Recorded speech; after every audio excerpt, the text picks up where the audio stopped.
Nah, di sini pipa saluran airnya. Untuk saluran pencampur pemasukannya, nah di sini nanti dimasukkan. Nah ini dari pipa di sini, di situ baru dicampur masuk ke sini. Bak digester bak penampungannya. Nah, jadi kan ini masuk, yang outputnya di sebelah sana itu nanti pupuk organik cairnya sebelah sini. Bisa. Yang ini dipanaskan dimasak menghidupkannya di sini.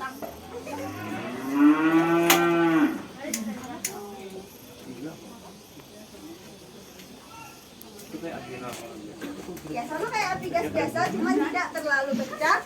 Oleh kita untuk penampungan gasnya langsung kita manfaatkan jadi kompor gas. Gasnya yang tertampung di sini, di gas yang tertampung, bisa langsung kita manfaatkan jadi di sini. Salah satu gas yang dimanfaatkan. Biasanya ada juga yang dimanfaatkan untuk pemanasan air panas. Nah ada juga yang untuk kompor.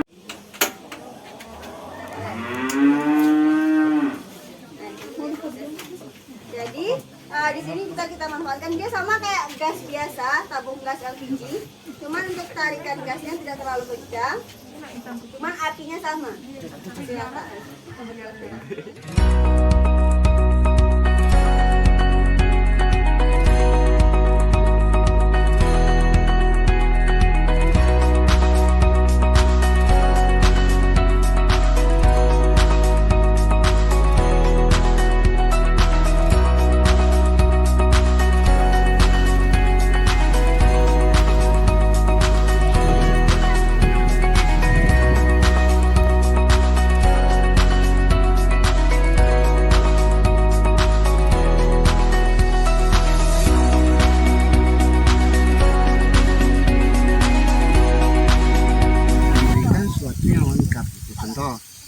Ini untuk pupuk daun yang utama adalah hasil fermentasi dari daunnya sendiri, karena komposisinya udah pas, kalinya berapa, terus kalsiumnya berapa, natriumnya berapa, mereka udah pas.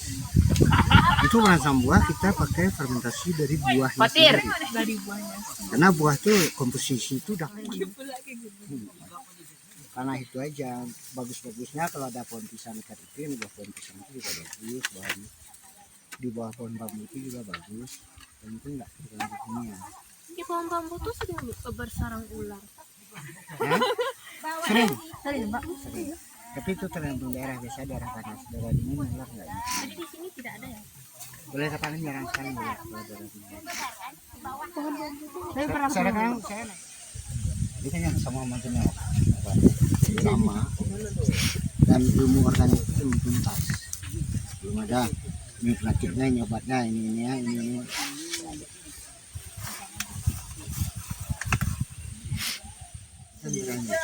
Itu langsung batu kapur. Itu yang bisa jadi buah. Itu utuh tuh aslinya. Ini karena air hujan turun terus, dia bereaksi dengan CO2, menyentuh H2, CO3. Itu yang bikin dalam jangka jutaan tahun akan bikin buah. Sekarang bayangkan kalau dia asam masuk ke kulit gitu.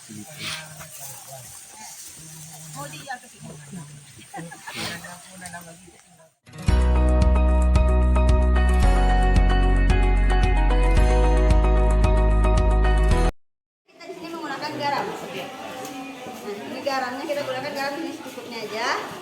Terus untuk bahan yang terakhir, kita di sini ada air.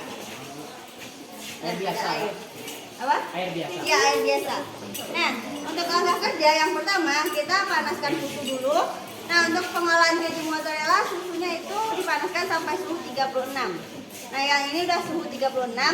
Jadi kita stabilkan dulu suhunya. Kita lakukan langkah selanjutnya itu pelarutan asam sitrat dengan air. 20 gram. Baru diaduk.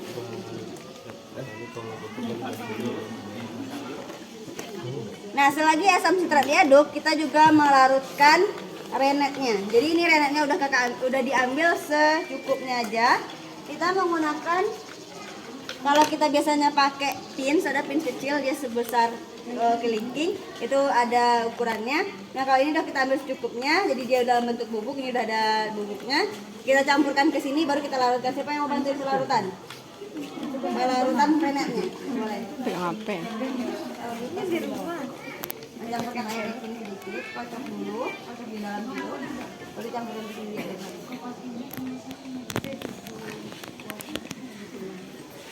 Nah, diaduk rata semua. Nah, di sini kan kita menggunakan asam sitrat, renget, dan susu. Nah, fungsinya masing-masing ada. Kalau asam sitrat, dia berfungsi sebagai makanan dari bakteri rennet yang kita gunakan untuk pengolahan keju mozzarella. Dan juga sebagai pengawet alami dari keju mozzarella. Nah, untuk yang selanjutnya kita ada menggunakan rennet. Nah, rennet inilah mikroba atau bakteri untuk penggumpalan dari susu nantinya. Nanti susu itu menggumpal, gumpalannya yang kita ambil untuk pengolahan keju mozzarella. Nah, setelah semuanya itu larut, nah, terima kasih. Nah, jadi udah dilarutkan. Terus untuk garam di sini fungsinya sebagai penambah cita rasa dan juga untuk pengawet alami. Nah, langkah selanjutnya tadi susunya udah kita stabilkan suhunya sampai 36. Langkah selanjutnya kita campurkan larutan asam sitrat ke dalam susu. Nah, siapa yang mau bantuin pelarutan asam sitrat? Pencampuran larutan asam sitrat ke dalam susu. Siapa yang mau bantuin? Saya. Ya, boleh. Tuangnya kayak gini aja. Gini aja, ratain. Nah, dituang, diratain, nanti setelah itu baru diaduk. Biar adonannya rata. Nah, ini udah dibiarkan rata sebentar, diaduk serata sebentar. Nah, didiamkan dulu sebentar, paling lama 1 sampai 2 menit. Setelah ada penggumpalan, nanti ada terbentuk penggumpalan, baru bisa kita masukkan larutan rennetnya. Nah, ada penggumpalannya kan? Nah, setelah ada penggumpalan seperti ini, baru kita campurkan larutan rennetnya. Siapa yang mau bantuin? Yang tolong lagi? Ya boleh, nggak apa-apa. Tuangkan juga seperti yang tadi. Nah, ini kita aduk rata sebentar, baru kita fermentasi. Nah, fermentasinya ini yang menunggu selama 15 sampai 20 menit, tergantung dari banyak susu lagi. Kalau seandainya kita bikin susunya kurang lebih 30 sampai 40 sampai 150, itu waktunya 30 sampai 45 menit atau paling lama 1 jam. Nah, setelah 1 jam nanti dia ada penggumpalan. Nah, gumpalannya kita ambil untuk pengolahan keju. Nah, airnya bisa juga dimanfaatkan lagi, ada untuk pupuk organik cair, ada untuk es krim, ada juga yang dijadikan keju lagi ya. Kejunya namanya keju ricotta. Nah, ada yang di sini yang nge-gym, ada yang pernah minum susu whey. Nah, susu whey itu terbentuk dari limbah keju. Whey-nya keju itu, di airnya itu, nanti airnya itu bisa dimanfaatkan lagi. Nah, itu untuk langkah kerja sampai ke fermentasi. Nah, kita fermentasi dulu. Setelah fermentasi kita saring, baru kita lakukan proses yang di sini, stretching. Nah, selagi ini difermentasi, kita lihat ke pengolahan dulu ke laboratoriumnya. Yuk, silahkan kita ikut ke sana.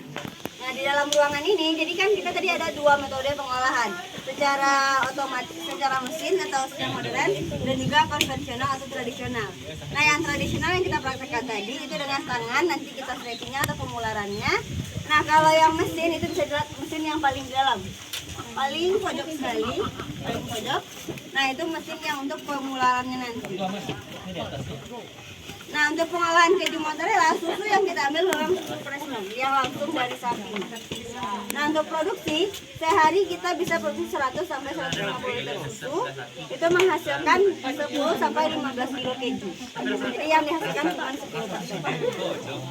10% dari yang kita olah. Nah, setelah nanti kita saring, kita stretching atau kita mularkan di mesin atau di manual, baru nanti kita pindahkan, nanti ada kotaknya, dikotakin, besoknya baru kita potong. Nah, ini hasil mozzarella yang udah jadi, udah siap dipasarkan. Nah, kita ada 3 varian. Kemarin ada yang original, ada yang orange sama yang black. Kebetulan yang black stoknya habis, tinggal yang original sama yang orange.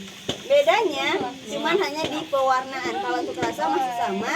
Di pewarna karena kita menambahkan beta karotin atau saripati wortel. Yang ya lebih sehat lagi. Nah, terus ada juga yang kita dari charcoal, arang bambu, itu ada juga yang black mozzarella. Iya, yang Korean, yang Korean. Ditambahin dari arang bambu atau charcoal yang udah kita pesan lagi bubuknya. Kalau beta karotin dari itu kita pesan lagi bubuknya, nanti kita campurkan di proses stretching atau pengularannya. Iya, boleh. Nah, ini contoh kejunya, produknya. Untuk expirednya dia 10 bulan. Dia lama. Cuman karena ada juga yang kalau udah kita beli di pasaran yang dari luar itu 1 tahun atau 1,5 sampai 2 tahun, ada juga yang expirednya. Kalau kita ngambil yang di 10 bulan. Tadi katanya dari 150 liter itu jadinya cuma 15 kilo, 10%. Artinya yang 90% lagi Air. Air. berarti 150 itu susunya tadi ya memang diolah buat keju. Benar. Jadi 150 liter susu, jadinya nanti keju yang cuma 15 kilo. Jadi airnya nanti banyak lagi terbuang. Makanya mahal ya. Iya, makanya mahal. Dan sekarang kita udah mensiasati agar airnya tidak banyak lagi, kita ganti lagi untuk pakan sapinya kita gunakan green sekarang, Bu. Green konsentrat, jadi kadar lemaknya lebih tinggi lagi. Jadi untuk biasanya kita bikin kadang 150 dapatnya 14,5, 14. Sekarang udah bisa mencapai 15,5 sampai 16. Jadi untuk meningkatkan lagi untuk kadar lemaknya lagi. Terus kalau untuk bikin keju mozzarella selain susu sapi, susu kerbau, susu kambing juga bisa. Cuman kan untuk harga susu kambing lebih mahal. Kalau untuk susu kerbau kan ketersediaannya juga langka, jadi nggak bisa kita gunakan. Kalau bikin sedikit-sedikit bisa, cuman kalau untuk banyak, produksi banyak agak sulit. Karena ketersediaan dan harganya pun mahal. Makanya kita lebih. Apa bedanya moza dari susu sapi dan susu kambing? Kalau bentukannya sama, Bu, olahannya sama, mungkin yang dihasilkan lebih banyak lagi. Karena susu kambing itu kadar protein sama lemaknya lebih tinggi dibandingkan susu sapi. Di sini udah ada produknya Kak Nisa? Kalau untuk susu kambing, Bu, belum ada kita produkkan karena untuk harga kita untuk penjualannya agak mahal, Bu. Kalau susu kambing 1 liternya kan 60.000. Berapa mau kita bikin? Kalau susu sapi kan 1 liternya cuma 12 sampai 17.000. Masih jauh lagi harganya. Sebentar Kak Nisa, untuk yang warna oranye sama yang oranye itu mana yang lebih bermanfaat bagi tubuh? Kalau yang lebih bermanfaat yang orange, lebih banyak nutrisinya karena dia pakai beta karotin, tambahan-tambahan dari beta karotin kan banyak lagi nutrisinya. Kalau yang original hanya benar-benar dari keju, susu, terus dari bahan-bahan yang terkandung di dalam susu aja. Kalau yang orange kan ada tambahan dari beta karotin, terus nanti kita juga ngasih bahan-bahan yang benar-benar vitaminnya kita tambahkan lagi, kasih sedikit tambahan bahan bakunya lagi. Itu ada stok di sini Kak Nisa? Yang orange, Bu, ada. Boleh. Nanti langsung dikasih aja, pisang aja yang orange. Kalau untuk rasa dia sama.